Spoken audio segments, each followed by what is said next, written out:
to attacking the buildings. Also, as you can see there, I'm kiting his Zergling fairly well with my Hellions.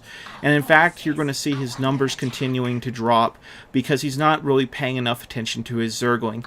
Now, he is doing a good job of continuing to build forces while this attack is going on. But I think he could have done that using hotkeys instead of just sitting there and sitting over his base. So in the future, I think that would probably be a recommendation I would have, is for him to go ahead and have his point of view over his attacking units. Now you do see him pumping out a lot of roaches now, and you do see him expanding. I think I would have liked to have seen that expansion go up a little bit sooner, simply because he knows what I'm going to be doing, and while you're attacking, that's the best point to be expanding, because then you don't have to worry about base defense. But he's doing a good job of building up forces and all. But again, I think I would have probably, if it had been me, and I'm not a Zerg player, but if it had been me, I think I would have probably preferred to see a few more drones and maybe a little bit better job of macroing up, just in case I do happen to survive this. I mean, he's obviously at an advantage already, so he doesn't have to worry about it too much. But I think that sending all these units here is probably not the best play, because from my perspective, if I'm getting owned like I am in this game, I'm probably going to just use whatever units I have and try to inflict equal damage on his base. And as you can see, I'm attacking his base, and now he doesn't really have anything for defense. Now he is taking out, all of my buildings, which is good. Cuts my production, makes it difficult for me to recover, but I'm not really worried about that at this point. I'm more worried about taking out his base and inflicting an equal level of punishment onto my opponent.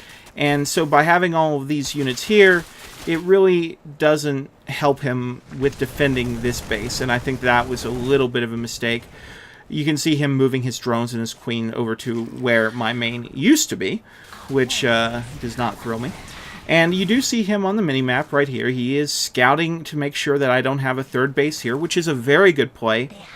Now, you can see here, I do have this one Thor, and he's not doing a very good job of getting to these SCVs, because that's really what you need to get to.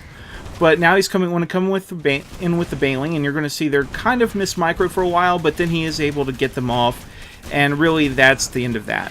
So a very good job of using those Baneling to kill off the SCVs, because a lot of people won't do that.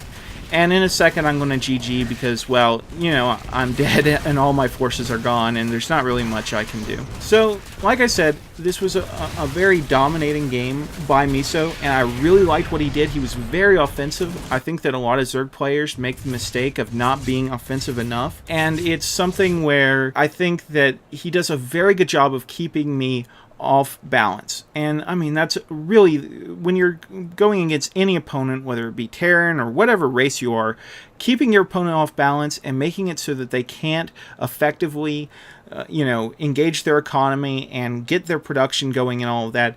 Anytime you can do that, that's great, because it means you're automatically at an advantage, and all of a sudden they're on the defensive, and you don't have to worry so much. They're going to be reacting to you as opposed to you reacting to them, which is always you want to be in the driving position. Again, my issues with this game are more minor things. Like I was saying, I don't completely agree with the Bailey and Roach play at the beginning. I understand that he ended up using both, but I think either unit would have done a good job. Another thing that I kind of want to mention is he did a good job of transitioning tech. He did, while he was attacking, he did go ahead and get the Spire. And you can see here he has a few Mutalisks. And I mean, I think that's a great play. While you're attacking, go ahead and start transitioning your tech, getting up the tech tree so that if your opponent is able to recover from that attack, you'll already have the next level of tech to deal with whatever units they've produced. My one issue with this particular decision is he saw that I had Thor, and I don't know if Mutas were really the best play. Given that I already had Thor out in the field, I think maybe going with Hydras would have been a better play, or perhaps getting more upgrades for your roaches or something like that. I just don't know if Mutas were the right play. I know that's a small point because he'd already completely decimated me. But I think that would have been something that could have gone against him had this game continued to go on, because really mutas aren't all that effective against Thor if I have a good number, and he doesn't have that many mutas anyways, just 4.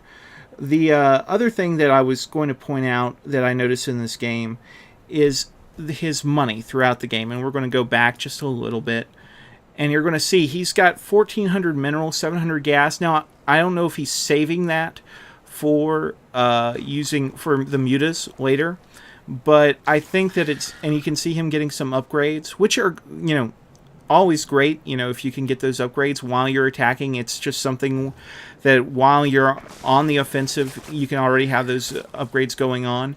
But I think I would have liked to have seen this number get a little bit lower. But regardless, great game by Miso. I really do love his style of play, and I think he's a really great player. And I definitely hope to cast more matches from him in the future. Hopefully matches, if he's playing me, where I actually play better. But I just kind of wanted to go through that and show kind of some of the analysis that I go through. I feel like I missed a whole bunch of different things, but I think overall you can see that Miso is really a great player. And even though he played great in this game, that you can still find areas that you can improve on. And I guess hopefully that's going to be the thing that you can take away from this video. Well, thank you very much for your time. I appreciate you watching, and I hope that you watch more of my videos in the future. So this is AlteredsEgo saying good day and good gaming.